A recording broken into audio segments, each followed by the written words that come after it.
What's going on, guys? So, welcome to the channel. Just kind of waiting for catch a call. So, figured I'd do this little video here real quick. Several people left comments about how much do you really make, how much do I make during training, and I figured let's just do a quick little deal here to put that together and answer some of these questions.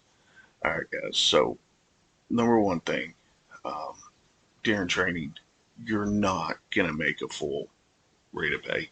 So your salary that you make while in training, at least this is what my experience with BNSF, I can't really speak for the other railroads, is that um, you get what they call training pay. Training pay is pretty simple. You get X amount of money per day, and that typically, at least when I went through, had a couple of steps as you progress through, OJT or on the job training.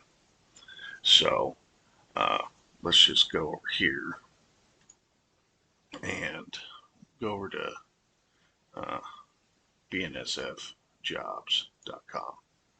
All right, so we're going to come over here and all right, so they got one here for conductor training, Tulsa, Oklahoma. If you come down here, there it is right there. Entry rate of pay approximately 194.11 per day. I'm not really sure how they come up with this number. Some terminals seem to be more, some seem to be less. I don't know if that's a union agreement or a company deal. Not really sure. Anyways, and then it says here with an average annual salary of 65 to $80,000 a year. Now I can tell you that's pretty accurate. Okay, um, your amount of money that you make is based on uh, several factors. Is your seniority, what jobs you can hold, and what kind of jobs you are holding and getting called for.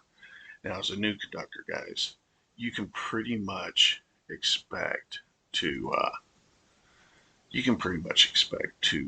work either some type of extra board um, or a yard job. Yard jobs pay less, but the benefits to yard jobs is you're home every night. You'll go do your 8 or 12 hours, come home, rest up, go back again.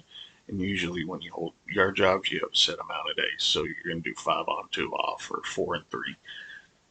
Every gig's different. Every terminal kind of has their own little way of doing things. So, um, excuse me. So with that in mind, um, you know, since everything's paid off miles, let's say yard jobs get paid 100 miles. Well, if I get called to go dog catch, that shift may only get called for 130 miles, even though I may physically run more than that. Uh, but the job calls for me to put in 130 miles. Well, that also means, let's say, my overtime at that point starts at 8. Railroad's not your typical deal where once you hit 40 hours working, you get overtime. Um, our overtime, depending on the job and how long you actually work, you can actually end up earning overtime every shift in some cases. Not necessarily a bad thing. So there's money to be had. There's good money to be had. Um, as a new conductor, uh, like I said, you may be working an extra board. Extra boards typically have a guarantee. Uh, I know I'm just going to pull a number out here. Let's say a extra board, at terminal. Let's say that extra board says that it has a guarantee of, let's say, 5,100, which I've seen some extra boards out there that got them. Okay, so that says that in a half, if it's guaranteed 5,100, I'm guaranteed 5,100 a half. It's basically saying as long as I'm hooked up, ready to work, just waiting for the call. Even if I don't work, I'm making essentially 364 and 28 cents a day for that half. Okay, uh, that's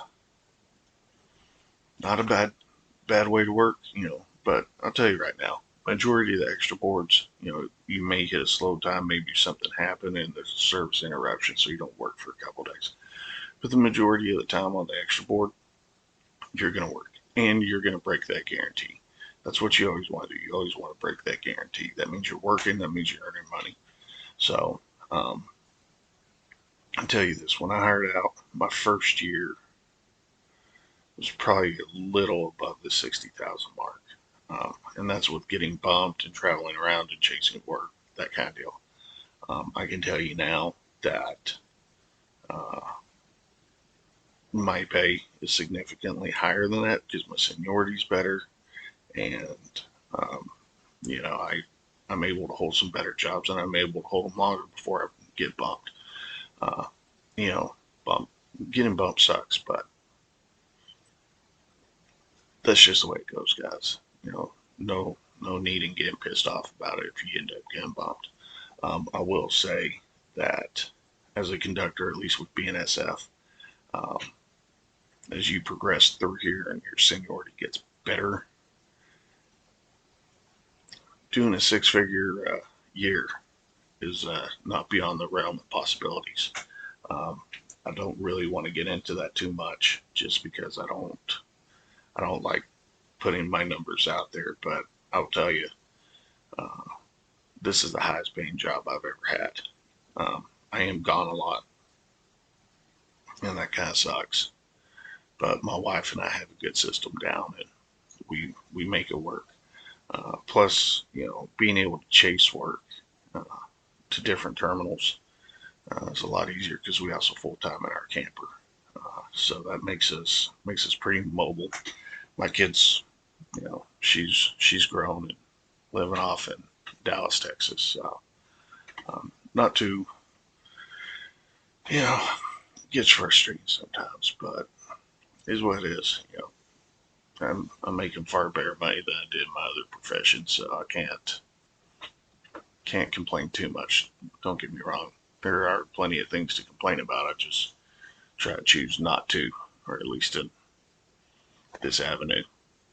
Um, so, guys, another thing I'll touch on, especially as new conductors, guys, make sure to learn your claims. Claims are another way to earn money.